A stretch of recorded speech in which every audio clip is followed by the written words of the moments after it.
અને છોકરો જો આ ભાજપના પાપે ડ્રગ્સના રવાડે ચડી જાય તો કરવાનું હું? ગોપાલભાઈ, બે પ્રશ્ન સાંભળો. બે ઉપર બી આપણે તમે ક્યારના વાટે ઉપર મારું ધ્યાન હતું, ઉપર બી આવો. જિંદાબાદ. આવો આવો. વિસાવદરમાં ચૂંટાયા એ જગ્યા આપે વિકાસના જે કાર્ય કર્યા નહીં આપે જનતા પૂછતી. અને બીજું પ્રશ્ન એ કે ચૂંટાયા બાદ આ વિસાવદરમાં કેટલા દિવસ રોકાણ કર્યું છે એ અમે જનતાને જણાવો. આપણું નામ આલુસિંહ જાડેજા.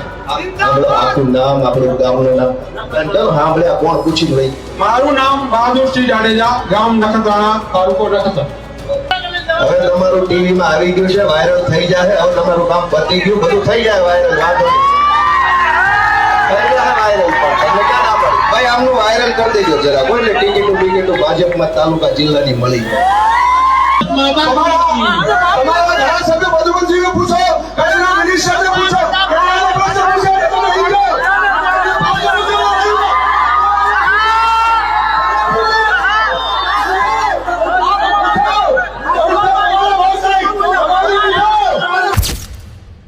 આમ આદમી પાર્ટીની જ્યાં સભા હોય ત્યાં લોકો વિરોધ કરવા ન આવે તો એ આમ આદમી પાર્ટીની સભા જ ન કહેવાય. આ પ્રકારના સમાચારો અનેક શહેરોમાંથી આવી ચૂક્યા છે. આ અગાઉ રાજકોટમાં જ્યારે ગોપાલ ઇટાલિયાની સભા હતી ત્યારે પણ વિરોધ કરવા માટે લોકો આવી ગયા હતા. ત્યારબાદ મોરબીમાં ઈશુદાન ગઢવીને પ્રશ્ન પૂછવા માટે એક વ્યક્તિ આવ્યો હતો ને ત્યારબાદ તેને લાફાવાડી પણ કરવામાં આવી હતી. ત્યારે હાલ જે સમાચારો મળી રહ્યા છે, કચ્છના ગાંધીધામ ખાતે વિસાવદરના ધારાસભ્ય ગોપાલ ઇટાલિયાની સભા હતી તે દરમિયાન એક ટોળું ધસી આવ્યું હતું અને તેને ગોપાલ ઇટાલિયાને એવો પ્રશ્ન કર્યો હતો કે તમે વિસાવદરના ધારાસભ્ય છો તો તમે તમારા વિધાનસભા વિસ્તારમાં કેટલો સમય ફાળવો છો?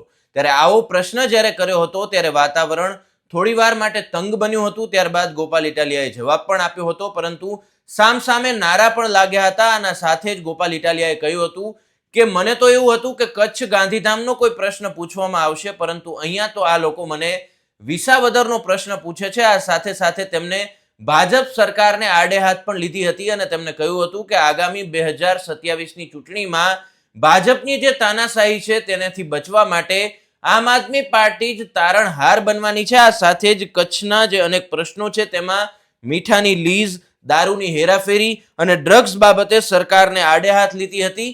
ઉલ્લેખનીય છે કે સ્ટેજની સામે જ્યારે ટોળું જે છે તે વિરોધ પ્રદર્શન કરી રહ્યું હતું તે દરમિયાન ગોપાલ ઇટાલિયા પાસેથી સ્થાનિક જે ત્યાંના આગેવાનો હતા તેમને માઇક લઈ લીધું હતું અને તેમને પણ કહ્યું હતું કે તમારા ધારાસભ્ય પ્રદ્યુમનસિંહ અને જે મિનિસ્ટર બન્યા છે કચ્છના એમને જઈને પ્રશ્ન પૂછો, અમને શા માટે પૂછો છો? અને છોકરો જો આ ભાજપના પાપે ડ્રગ્સના રવાડે ચડી જાય તો કરવાનું હું? ગોપાલભાઈ, બે પ્રશ્ન સાંભળો. બે ઉપર બી આપણે તમે ક્યારના વાટે ઉપર મારું ધ્યાન હતું, ઉપર બી આવો. જિંદાબાદ. આવો આવો.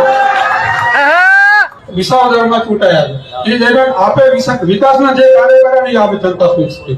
અને બીજું પ્રશ્ન એ કે ચૂંટાયા બાદ આ વિસાવદરમાં કેટલા દિવસ રોકાણ કર્યું છે એ અમે જનતાને જણાવો. આપણું નામ આલુસિંહ જાડેજા. આખું નામ, આપણું ગામનું નામ સાંભળ્યા કોણ પૂછી ભાઈ? મારું નામ બહાદુરસિંહ જાડેજા, ગામ નખત્રાણા, તાલુકો નખત્રાણા. ના ના ના, કાઈ બહુ સારું. બીજું કઈ રહી નથી ને, વાહે ગોહો નો કાઢતા પછી નો કહેતા હાલ્યો કે તમારી જેવા જાગૃત માણસો જો ભાજપને 25 વર્ષ સુધી સવાલ પૂછી લીધા હોત ને તો અમારે રાજકારણમાં આવવાનું. એટલે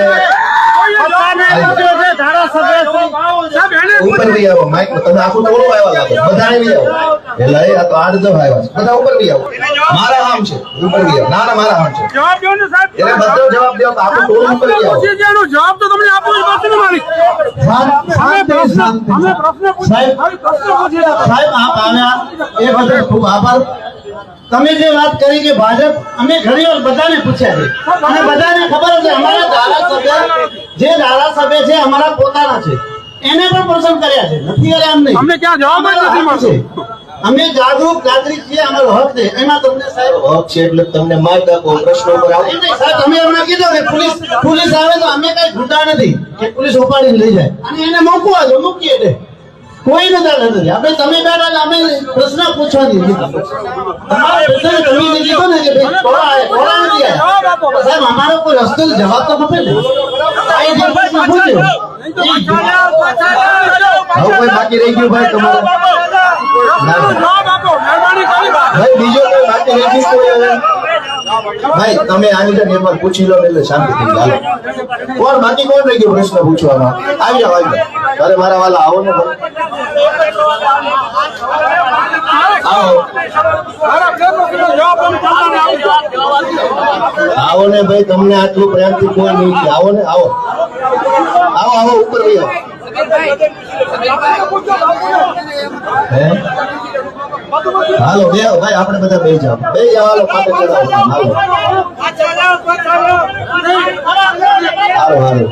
પણ તમે ક્યાં પાછા જાવ? ઉભા ઉભા નાના બોલાવો. તમે હું કામ બોલાય જાવ? અરે હું તો વયો જ છે, મારું થોડું ઘર છે. હવે ભાઈ ભારત માતા કી જય જય. હવે હું જવાબ આપું. મને એમ હતું કે ભાઈ અહીંયા આ પ્રશ્ન પૂછવા આવ્યા છે તો કદાચ એવું પૂછશે કે આ ગાંધીધામમાં દારૂ વેચાય છે એના હપ્તા કયા ભાજપના ધારાસભ્ય ઉધી જાય તમને ખબર હોય તમને કયો. મને એમ હતું કે હવે આ પ્રશ્ન પૂછવા આવ્યા છે તો આ મીઠાના જમીનનો જે પટ રિન્યુ નથી ત્યાં મીઠું પકવવા માટે જમીન એનો પ્રશ્ન કઈક પૂછશે. એટલે મને એમ હતું કે કઈક ગાંધીધામનો કચ્છનો પ્રશ્ન પૂછશે પણ આ વિસાવદરનું લઈને આવ્યા. બોલો આ ઉપર વહી આવો. તમને શોભા નથી દેતો. આ ઉપર વહી આવો. ઉપર વહી આવો. હેઠેથી નહીં ઉપર વહી આવો. મારા બેટા ઉપર વહી આવો. હવે તમારું ટીવી માં આવી ગયું છે, વાયરલ થઈ જાય. હવે તમારું કામ પતી ગયું, બધું થઈ જાય વાયરલ. વાંધો નહીં થઈ જાય વાયરલ. પણ તમને ક્યાં ના પડી? ભાઈ આમનું વાયરલ કરી દેજો જરા. કોઈ એટલે ટિકિટો ભાજપમાં તાલુકા જિલ્લાની મળી જાય. દોસ્તો અત્યારે આમ આદમી પાર્ટીને જે આવકાર મળી રહ્યો છે ને એનાથી જરાક ઉપાધિમાં મુકાઈ ગયા છે.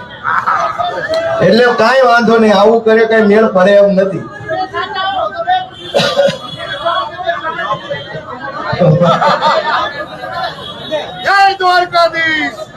દોસ્તો ભાઈ વાયરલ થઈ જશો, હું કામ ઉપાધિ કરો છો? ફેમસ થઈ જાઓ, ક્યાં ટેન્શન છે?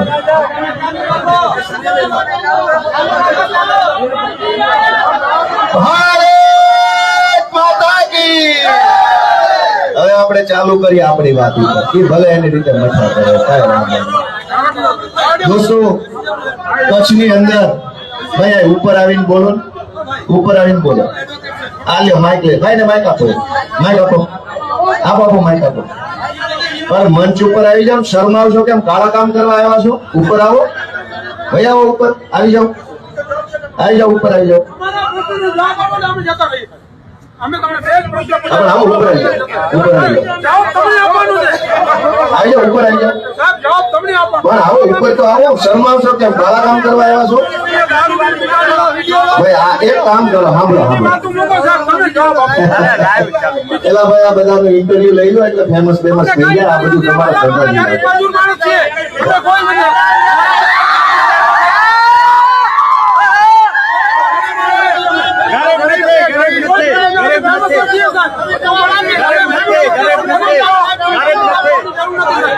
વાહ ભાઈ વાહ.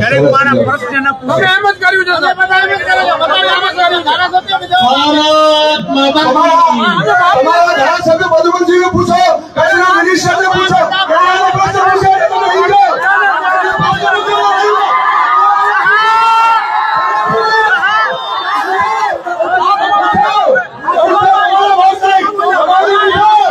બીજી કોઈ દવા નથી. હવે તો વિસાવદર વાળી ખાવાની જ છે.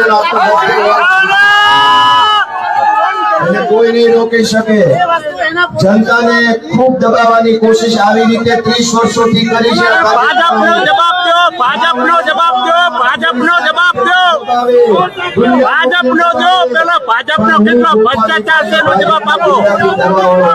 ભાજપનો દો. ભાજપના એક પણ ગુંડાઓથી અમે ડરવાના નથી. દોસ્તો આટલી વાત હું ભાજપના લોકોને કહી દેવા માંગુ છું. સાથીઓ આમ આદમી પાર્ટીએ ગુજરાતની જનતાને એક નવો વિકલ્પ આપવાની શરૂઆત કરી છે અને જનતા આ વિકલ્પને સ્વીકારી રહી છે. ખૂબ મોટો આવકાર મળી રહ્યો છે ત્યારે હું ગાંધીધામના સૌ લોકોનો પણ હૃદયપૂર્વક આભાર વ્યક્ત કરું છું અને બીજી વાત મિત્રો સાંભળજો કે ગુંડાગીરીની ચરમસીમા જોઈ લો કે ભાજપની સભામાં જો એક માણસ વચ્ચેથી ઊભો થાય તો ગાંધીધામનો એસપી દોડીને આવીને ગાડીને બેહાડીને લઈ ગયો હોત.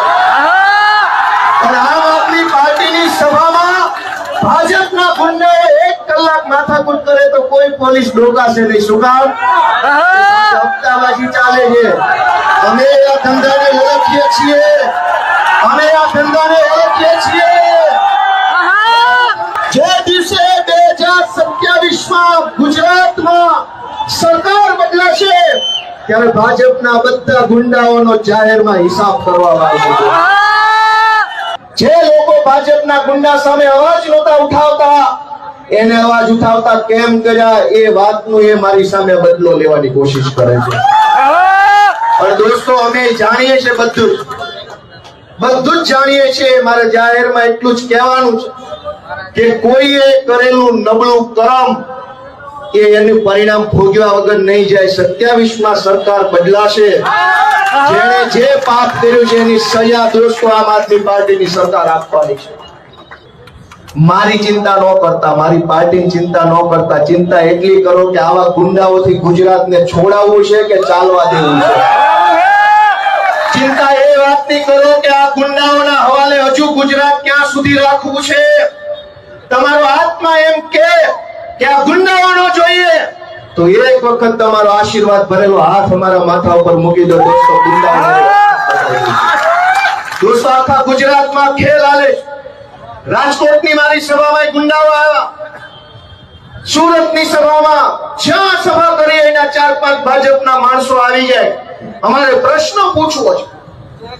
અમારા જન્મ પહેલા ભાજપને પ્રશ્ન પૂછી લીધા હોત ને તો અમારે ક્યાં રાજકારણ. આ બધા વચ્ચે એક વાત તો સ્પષ્ટ છે કે આમ આદમી પાર્ટીની જ્યારે પણ સભા હોય છે ત્યારે આ પ્રકારે વિરોધ પ્રદર્શન તો જોવા મળતું હોય છે. પછી ક્યારેક આમ આદમી પાર્ટીના નેતાઓ પણ એમ કહેતા હોય છે કે અમને પ્રશ્ન ન પૂછો, પ્રશ્ન માત્ર સત્તા પક્ષને જ પૂછવાના હોય. ક્યારેક પ્રશ્ન પૂછવાવાળા સાથે ઉદ્ધતાઈભર્યું વર્તન થાય છે તો ક્યારેક તેમને પ્રશ્ન પૂછવા દેવામાં આવે છે. પરંતુ હાલની તકે આ જે ગાંધીધામની સભા છે તે અત્યારે ચર્ચાનું કેન્દ્ર બની છે. નમસ્કાર.